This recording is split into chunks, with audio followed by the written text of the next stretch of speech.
आसुची लघुचाप पुणी 4 दिन भिजिब सारा ओडिशा। तो चलन देखि नबा संपूर्ण अपडेट कण रहिছে।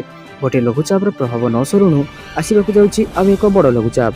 उत्तर बंगोपसागर रे बुधवार दिन पुणी एक घूर्णिबलय सृष्टि हो जाइछे। यह प्रभाव में अगस्ट 11 तारिख पर्यंत प्रबल वर्षा हेबा नै राज्यर विभिन्न जिला को वार्निंग जारी करिछि भुवनेश्वर स्थित आंचलिक पाणीपाग विभाग केन्द्र। आसन्ता 24 घंटा मध्य सुंदरगढ़, झारसुगुड़ा, देवगढ़, बरगढ़, संबलपुर, नवरंगपुर और कोरापुट जिला को प्रबल अति प्रबल वर्षा नहीं येलो वार्निंग जारी करा जायछि। सेहिपरि मयूरभंज, केन्दुझर, बालेश्वर, भद्रक, जाजपुर, केन्द्रापड़ा, अनुगुल, ढेंकानाल, बौद्ध, सोनपुर, बलांगीर, कंधमाल, कलाहांडी और नुआपड़ा जिला को प्रबल वर्षा येलो वार्निंग जारी करा जायछि। अगस्ट 8 रु 9 तारिख मध्य झारसुगुड़ा, सुंदरगढ़, बरगढ़, सोनपुर और बलांगीर जिला को प्रबल वर्षा येलो वार्निंग जारी कर 9 रु 10 तारिख मध्य झारसुगुड़ा, सुंदरगढ़, देवगढ़ और संबलपुर जिला को प्रबल वर्षा येलो वार्निंग जारी कर। तो चलो देखा परवर्ती अपडेट कौन रही। पुणी आलू दर टपिला 50 टंका। पश्चिमबंग आलू देउना किंबा यूपी रु आलू आसुना। तो चलो देखा संपूर्ण अपडेट कौन रही। राज्य में पुणी थे आलू दर बढ़िबार लगी। किलो 50 टंका टपिगला। मंत्री कहते यूपी रु अधिक आलू आसो किंतु यूपी आलू को नाक टेकुंट व्यवसायी और ग्राहक संघ। राज्य में आलू दर पुणी बढ़िबार लगिला। विभिन्न सहर में आलू किलो 50 टंका टपी जाइए। सप्ताह तले किलो 60 टंका टपी बेले दर नियंत्रण को आसो बोली आशा करा किंतु उत्तर प्रदेश पर्याप्त आलू न आसबार पुणी राज्य में आलू संकट देखागला। कटक छत्र बजार में सोमवार आलू किलो 40 टंका बिक्री होता। मंगलवार ठारू यह पड़ी चली। एवं छत्र बजार में आलू किलो 50 टंका रही।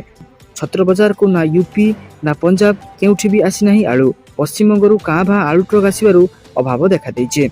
खाद्य जोगाण मंत्री कृष्णचंद्र पात्र कहते आलू संकट समाधान पर राज्य सरकार एक गुरुत्वपूर्ण निष्पत्ति ग्रहण करिसेंते। एणिकि उत्तर प्रदेश ओडिशा को आलू आनिबा व्यवस्था करा जिवो।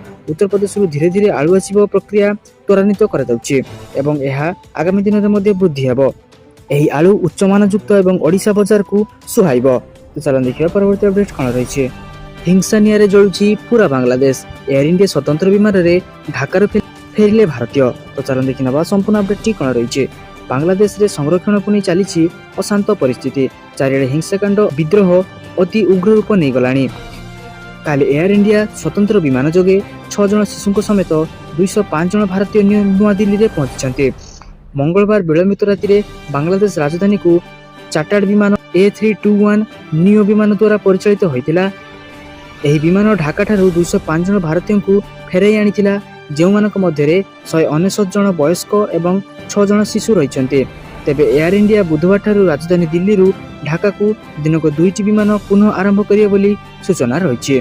तो चलो देखिए परवर्ती अपडेट कौन रही। जुक्त 2 स्पॉट नामलेखा विज्ञप्ति प्रकाश। तो चलो देखना संपूर्ण अपडेट कौन रही। जुक्त 2 स्पॉट नामलेखा विज्ञप्ति प्रकाश पाई। आसंता सोमवार अर्थात अगस्ट 12 तारिख में स्पॉट नामलेखा छात्र छात्री मैंने आवेदन करेंगे। यह आवेदन शेष तारीख अगस्ट 14 जाए रही। स्पॉट नामलेखार प्रथम मेधा तालिका 20 अगस्ट में प्रकाश पाइब। सेमानकर नामलेखा 22 रु 28 तारिख मध्य एने उच्च माध्यमिक शिक्षा परिषद पक्षर सूचना दि जाइए।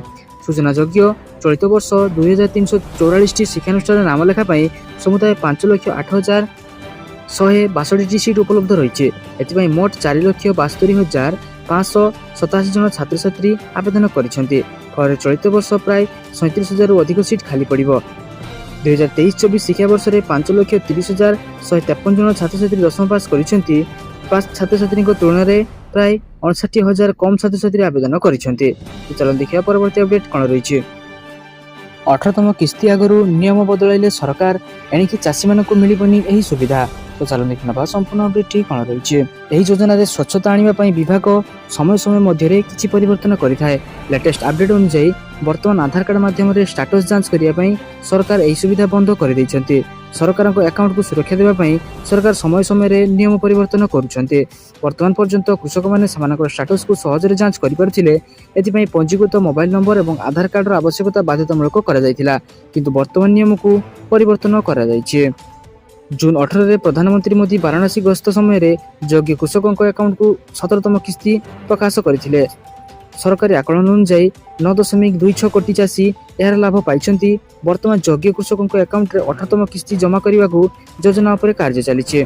बोधवे अक्टोबर प्रथम सप्ताह कृषकों अकाउंट को 18তମ କିସ୍ତି ମୁକ୍ତ ହୋଇପାରେ। ଯଦି ଆପଣ ନୂତନ ସୁବିଧା ସୁଯୋଗ ନେବାକୁ ଚାହୁଁଛନ୍ତି ତେବେ ସର୍ବପ୍ରଥମେ କୃଷକମାନଙ୍କୁ pmkisan.gov.in ର ଅଫିସିଆଲ ୱେବସାଇଟକୁ ଯିବାକୁ ପଡ଼ିବ। ଏହାପରେ ଆପଣଙ୍କୁ କ୍ଲିକ୍ କରିବାକୁ ପଡ଼ିବ ହିତାଧିକାରୀ ଷ୍ଟାଟସ୍ ଉପରେ। ଏହାପରେ ପଞ୍ଜୀକୃତ ମୋବାଇଲ ନମ୍ବର ପ୍ରବେଶ କରିବାକୁ ପଡ଼ିବ। ଏହା ସହିତ ନିମ୍ନରେ ଦିଆଯାଇଥିବା କ୍ୟାପ୍ଚା କୋଡ୍ ମଧ୍ୟ ପ୍ରବେଶ କରିବାକୁ ପଡ଼ିବ। ଏହାପରେ ଆପଣଙ୍କର ଷ୍ଟାଟସ୍ ପରଦାରେ ଦୃଶ୍ୟମାନ ହୋଇଯିବ। ଏବଂ ଯେଉଁମାନେ ଏପର୍ଯ୍ୟନ୍ତ ନିଜର EKYC ସମ୍ପୂର୍ଣ୍ଣ କରିନାହାନ୍ତି ସେମାନେ ଶୀଘ୍ର ନିକଟସ୍ଥ ଜନସେବା କେନ୍ଦ୍ର ଯାଇ EKYC କାମକୁ ସାରି ନିଅନ୍ତୁ, ନଚେତ ଆପଣମାନେ ପରବର୍ତ୍ତୀ 18ତମ କିସ୍ତି ପାଇପାରିବେ ନାହିଁ। ଚାଲନ୍ତୁ ଦେଖିବା ପରବର୍ତ୍ତୀ ଅପଡେଟ୍ କ'ଣ ରହିଛି। ରାଜ୍ୟ ସରକାରଙ୍କ ବଡ଼ ଘୋଷଣା, ହଟିଲା ମୋ ସରକାର। ଚାଲନ୍ତୁ ଦେଖିନେବା ସମ୍ପୂର୍ଣ୍ଣ ବିଜ୍ଞପ୍ତି କ'ଣ ରହିଛି। ରାଜ୍ୟ ସରକାରଙ୍କ ବଡ଼ ନିଷ୍ପତ୍ତି, ବାବୁଙ୍କ ଉପରୁ ହଟିଲା 5T। ସରକାରୀ କର୍ମଚାରୀଙ୍କ ଉପରୁ ହଟିଲା 5T ଚାର୍ଟର। 5T ଚାର୍ଟର ସହ ହଟିଲା ମୋ ସରକାର। କ ଖ ଗ ବର୍ଗର କର୍ମଚାରୀଙ୍କ ଉପରୁ ହଟିଲା 5T। 5T ଚାର୍ଟର ହଟାଇଛନ୍ତି ରାଜ୍ୟ ସରକାର। ସାଧାରଣ ପ୍ରଶାସନ ଓ ଅଭିଯୋଗ ବିଭାଗ ପକ୍ଷରୁ ବିଜ୍ଞପ୍ତି ଜାରି କରାଯାଇଛି। ତ ଚାଲନ୍ତୁ ଦେଖିବା ପରବର୍ତ୍ତୀ ଅପଡେଟ୍ କ'ଣ ରହିଛି। ପୁରୁଣା 20 ଟଙ୍କିଆ ନୋଟ୍ ରଖିଛନ୍ତି କି 6 ଲକ୍ଷ ଟଙ୍କାରେ କରନ୍ତୁ ବିକ୍ରି। ତ ଚାଲନ୍ତୁ ଦେଖିନେବା ସମ୍ପୂର୍ଣ୍ଣ ଅପଡେଟ୍ଟି କ'ଣ ରହିଛି। ଯଦି ଆପଣଙ୍କ ପାଖରେ ପୁରୁଣା 20 ଟଙ୍କିଆ ନୋଟ୍ ରହିଛି ତେବେ ଲକ୍ଷପତି ହେବାର ସମ୍ଭାବନା ରହିଛି। ଯଦି ଆପଣଙ୍କ ପାଖରେ 20 ଟଙ୍କିଆ ନୋଟ୍ ଅଛି ତେବେ ଆପଣ ଧନୀ ହୋଇପାରିବେ। ସବୁ ପୁରୁଣା 20 ଟଙ୍କିଆ ନୋଟ୍ ମୂଲ୍ୟବାନ ହୋଇନଥାଏ। କିଛି ନିର୍ଦ୍ଦିଷ୍ଟ ନୋଟ୍ ରହିଛି ଯାହାର ମୂଲ୍ୟ ଲକ୍ଷ ଲକ୍ଷ ଟଙ୍କା ହୋଇଥାଏ। ଅନଲାଇନ୍ ପ୍ଲାଟଫର୍ମ ଗୁଡ଼ିକରେ ଆପଣ ପୁରୁଣା ନୋଟ୍କୁ ବିକ୍ରି କରି ମୋଟା ଅଙ୍କର ଟଙ୍କା ପାଇପାରିବେ। ଯଦି ଆପଣଙ୍କ ପାଖରେ ପୁରୁଣା 20 ଟଙ୍କିଆ ନୋଟ୍ ଅଛି ତେବେ ଏହାକୁ ବିକ୍ରୟ କରିପାରିବେ। ତେବେ ଯଦି ପୁରୁଣା 20 ଟଙ୍କିଆ ନୋଟ୍ର ସିରିଆଲ ନମ୍ବର 786 ଅଛି ତେବେ ଆପଣ ଏହାକୁ ବିକିପାରିବେ, କାରଣ 786କୁ ମୁସଲମାନ ସମ୍ପ୍ରଦାୟ ବ୍ୟକ୍ତିମାନେ ଅତ୍ୟନ୍ତ ଶୁଭ ବୋଲି ମାନିଥାନ୍ତି। ମୁସଲମାନ ସମ୍ପ୍ରଦାୟର ଲୋକମାନେ ଘରେ ସୁଖ ସମୃଦ୍ଧି ପାଇଁ ଏହି ନୋଟ୍କୁ କିଣିଥାନ୍ତି। ତେଣୁ ନୋଟ୍ ବିକ୍ରୟ କରିବାର ସୁଯୋଗକୁ ହାତଛଡ଼ା କରନ୍ତୁ ନାହିଁ। ଯଦି ଆପଣଙ୍କ ପାଖରେ ପୁରୁଣା 20 ଟଙ୍କିଆ ନୋଟ୍ ଅଛି ତେବେ ଏହାକୁ 6 ଲକ୍ଷ ଟଙ୍କାରେ ବିକ୍ରି କରିପାରିବେ, ଆଉ 3ଟି ଥିଲେ 18 ଲକ୍ଷ ଟଙ୍କା ପର୍ଯ୍ୟନ୍ତ ପାଇପାରିବେ। ଯଦି ଆପଣ 20 ଟଙ୍କିଆ ନୋଟ୍ ବିକ୍ରି କରିବାକୁ ଚାହୁଁଛନ୍ତି ତେବେ ଏଥିପାଇଁ ପ୍ରଥମେ OLXର ପଞ୍ଜୀକରଣ କରିବାକୁ ପଡ଼ିବ। ପଞ୍ଜୀକରଣ ପରେ 20 ଟଙ୍କିଆ ନୋଟ୍ର ସ୍ପଷ୍ଟ ଫଟୋ ଚିତ୍ର ଅପଲୋଡ୍ କରିବାକୁ ପଡ଼ିବ। ଏହାପରେ ଯେଉଁମାନେ ନେବାକୁ ଚାହିଁବେ ସେମାନେ ଆପଣଙ୍କ ସହିତ ଯୋଗାଯୋଗ କରିପାରିବେ। ତେବେ ନୋଟ୍ ଗୁଡ଼ିକର ପ୍ରକୃତ ମୂଲ୍ୟ କେତେ ତା OLX ପକ୍ଷରୁ ନିର୍ଦ୍ଧାରଣ କରାଯାଇ ନାହିଁ। ଏକ ମିଡିଆ ସଂସ୍ଥାର ରିପୋର୍ଟ ଅନୁଯାୟୀ 786 ଥିବା ନୋଟ୍ର ମୂଲ୍ୟ 5 ଲକ୍ଷ ଟଙ୍କା ଥିବାର କୁହାଯାଉଛି। ତ ଚାଲନ୍ତୁ ଦେଖିବା ପରବର୍ତ୍ତୀ ଅପଡେଟ୍ କ'ଣ ରହିଛି।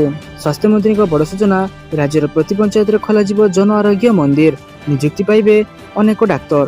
ତ ଚାଲନ୍ତୁ ଦେଖିନେବା ସମ୍ପୂର୍ଣ୍ଣ ଅପଡେଟ୍ଟି କ'ଣ ରହିଛି। ରାଜ୍ୟ ପ୍ରତି ପଞ୍ଚାୟତରେ ଜନ ଆରୋଗ୍ୟ କେନ୍ଦ୍ର ଖୋଲାଯିବ। ସ୍ୱାସ୍ଥ୍ୟମନ୍ତ୍ରୀ ମୁକେଶ ମହାଲିକ ଏ ବାବଦରେ ସୂଚନା ଦେଇଛନ୍ତି। ପ୍ରତି ଜନ ଆରୋଗ୍ୟ କେନ୍ଦ୍ରରେ ଜଣେ ଯୋଗ୍ୟ ଡାକ୍ତର ଏବଂ ଅନ୍ୟ ଜଣେ ସହକାରୀ ଡାକ୍ତର ରହିବେ। ଉକ୍ତ କେନ୍ଦ୍ରରେ ସମସ୍ତ ପ୍ରକାର ଔଷଧ ମହଜୁଦ ରହିବ। ଛୋଟ ଛୋଟ ସ୍ୱାସ୍ଥ୍ୟ ସମସ୍ୟା କ୍ଷେତ୍ରରେ ଏ ଲୋକମାନଙ୍କୁ ବିଶେଷ ଭାବରେ ସହଯୋଗ କରିବାରେ ସହାୟକ ହେବ। ଫଳରେ ଲୋକମାନେ ଆଉ ନିଜ ପଞ୍ଚାୟତ ଛାଡ଼ି ଅନ୍ୟ ପଞ୍ଚାୟତକୁ ଯିବେ ନାହିଁ ବୋଲି ମନ୍ତ୍ରୀ ଶ୍ରୀ ମହାଲିକ କହିଛନ୍ତି।